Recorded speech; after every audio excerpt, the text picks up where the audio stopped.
Bismillahirrahmanirrahim. Ini sesuai janji saya ngaji tentang am dan khos. An-naul khamisu wal arbaun fi amihi wa khosihi. Jadi bagian dari ke-45 tentang am dan khos. Am artinya gini, satu lafadz yang maknanya itu mencakup apa saja yang bagian dari fardun min afrodi dzalikal am. Jadi kalau ada orang bilang Ja'al insanu, datang manusia, berarti manusia siapa saja, bisa sukunya macam-macam, agamanya macam-macam, asal kecelok atau tersebut sebagai apa? Manusia. Nanti kaitannya tentang hukum.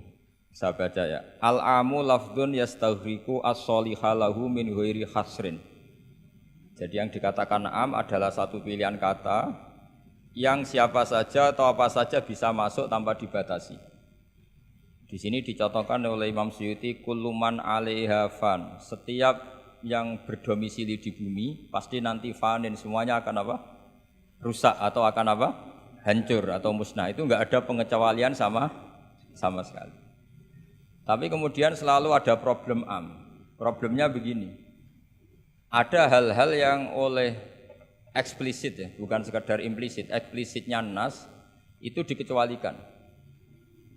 Nah, pengecualian itu bisa secara makna maupun secara mafhum. Misalnya begini, kamu punya aturan siapa saja enggak boleh masuk rumah ini. Itu kalau satpam kamu itu pinter, tentu otomatis tidak memasukkan aturan itu tidak termasuk untuk istri dan anak. Nah, nanti enggak boleh terus satpamnya bilang anaknya mau masuk, jangan. Kata bos saya siapa saja, kamu termasuk siapa saja. Atau contoh paling gampang itu istri sedang baik-baiknya ngomong sama suaminya, Mas, nak ingin apa rembuk sama saya, ingin apa saja rembuk sama saya. Ternyata, oh ya, ternyata rembukannya, saya ingin poligami. Wah, itu apa saja yang jadi masalah. Padahal kalimatnya kalau ingin apa saja rembuk dengan saya. Kira-kira kalau inginnya seperti itu, kira-kira masalah apa enggak? Geger kan? Nah itu termasuk apa saja apa enggak? Apa saja. Cuma yang itu jangan. Nah itu ada analisis ulama, sehingga analisis ulama itu mengatakan begini. Fama min amin illa wa yatakhayyalu fihi takhsisu. Saya ulang lagi ya. Fama min amin illa wa yatakhayyalu fihi takhsisu. Enggak ada lafadz am kecuali kebayang ada takhsisnya, kebayang ada pengkhususan. Karena ya otomatis itu otomatis. Kayak tadi misalnya sampean tak bilangin siapa saja enggak boleh masuk rumah saya. Tentu itu ada koridor hukum baik yang difahami secara implisit maupun secara tatanan sosial, bahwa itu tentu maksudnya itu orang lain.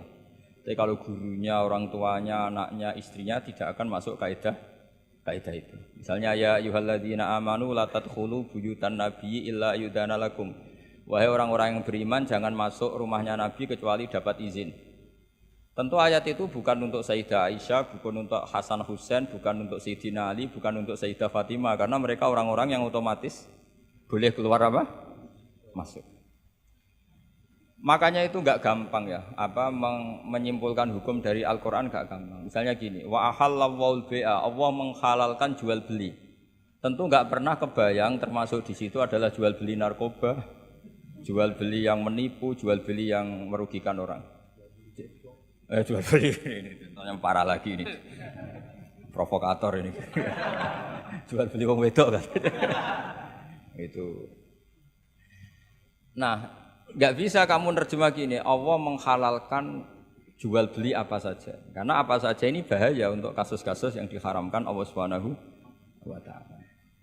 Lah pengecualiannya gimana caranya? Imma pengecualian cara berpikir gini, yang dihalalkan Allah pasti yang baik. Berarti terjemahnya Allah menghalalkan jual beli yang baik. Nah, jadi makanya disebut di sini fama min amin illa wa yatakhayyalu fi takhsis. Tidak ada am kecuali prakteknya tetap ada takhsis, ada khusus. Misalnya gini, as-sholatu khairun maudu'un fa'aksir au aqillah. Salat itu selalu baik. Maka silahkan kamu memperbanyak salat atau pas-pasan au aqillah. Maksudnya salat sunat. Tentu itu mengecualikan sholat setelah subuh sampai matahari terbit dan setelah asar sampai matahari terbenam. Padahal itu juga sholat, tapi dikecualikan dari yang disyariatkan. Misalnya Nabi zaman Sugeng sering ngendikan kamu boleh sholat di belakang siapa saja yang muslim. Tentu mengecualikan nggak boleh seorang perempuan ngimami seorang laki-laki. Padahal perempuan juga orang apa? Muslimah. Maka di sini ada trauma ya, ada trauma dari ulama sampai nggak mau belajar kaidah. Cari hukum-hukum yang detail, ibarat pasal-pasal kenegaraan ya sampai detail-detail ayatnya, penjelasannya. Karena kalau kaidah umum itu pasti repot. Misalnya sampai ngartikan Pancasila. Sila ketiga itu apa? Persatuan Indonesia. Kan nggak bisa kamu artikan partainya harus sama, pilihan presidennya harus sama. Karena kalau beda namanya tidak persatuan. Ya tidak bisa seperti itu. Karena kalimat itu pasti bias.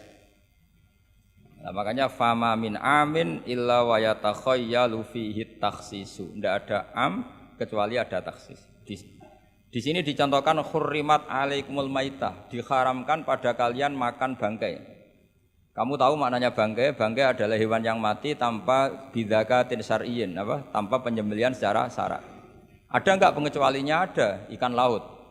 Ikan laut itu kan matinya tidak karena disembelih. Halal apa enggak?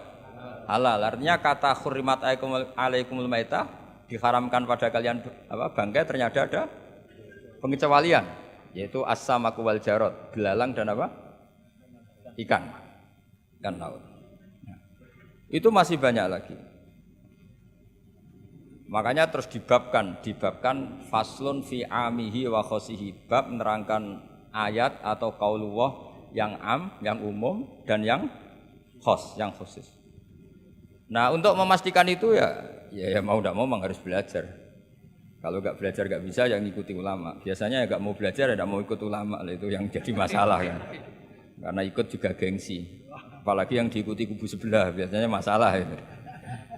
Enggak boleh dalam ilmu Quran, enggak boleh seperti itu. Sebab itu bab ini diteruskan oleh Imam Suyuti fi mujmalihi wa mubayyinihi.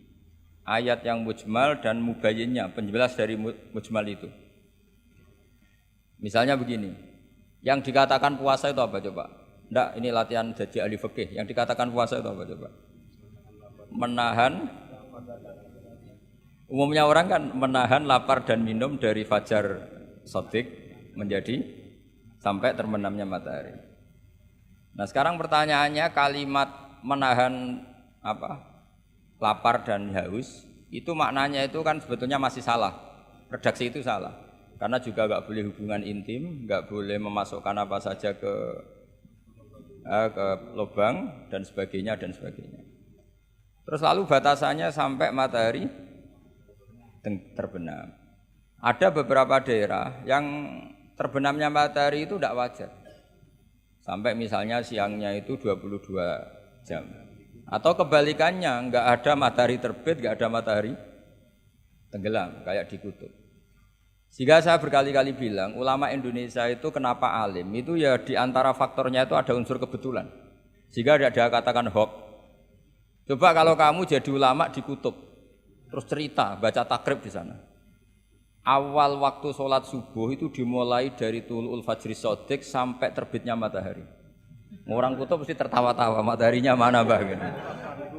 Waktu zuhur adalah ketika matahari agak tergelincir ke arah barat dari garis tengah. Wah, yang bener aja. Enggak ada matahari kok semua ukurannya matahari. Sehingga dalam ilmu falak astronomi diterangkan daerah yang enggak diliwati khotul istiwa, kalau dalam bahasa Indonesia disebut katul istiwa, itu sebenarnya dari ilmu falak Arab, itu namanya khotul istiwa. Khotun itu garis, istiwa itu garis tengah. Khotul istiwa terus jadi bahasa Indonesia katul istiwa. Kayaknya tidak mungkin lah orang Indonesia pertama ahli falak, mesti yang ahli dulu itu orang Arab, karena ilmunya dari Arab. Jadi dari kulaan terus dijadikan bahasa sendiri Katulistiwa. Seperti Taj Mahal itu sebenarnya dari bahasa Arab mumtaz mahal. Mumtaz itu spesial, mahal itu tempat. Terus bahasa Indonesia jadi apa? Taj Mahal. Itu kacau semua itu bahasa. Saya terangkan. Karena